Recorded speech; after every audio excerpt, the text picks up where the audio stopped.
Welcome to Director's Corner. My name is Greg Pearson. I'm the director of Jefferson Patterson Park and Museum. This is a weekly spot where we go around the park and we talk about different projects and different components that we have on site. Today we're going to talk about the Patterson House.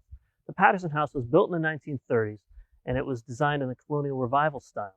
It was designed by Gertrude Sawyer, who was a prominent female architect at the time. Another prominent female architect, Rose Greeley, designed the grounds.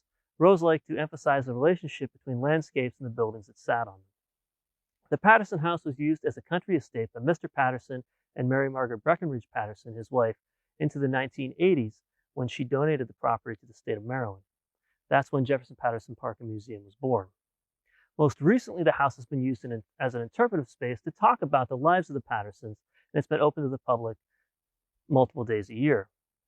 As you can see, the house over the years has seen some wear and tear to it, and we're slated for a major renovation, hopefully starting this fall or early next year.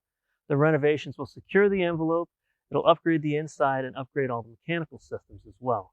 Once that's done, we'll be able to reinterpret this property and reopen it to the public. Until then, feel free to come tour the grounds. While the house is closed, we do have the Built by Women exhibit inside. Once we're able to open the park again, we'll invite you all in to enjoy the exhibit.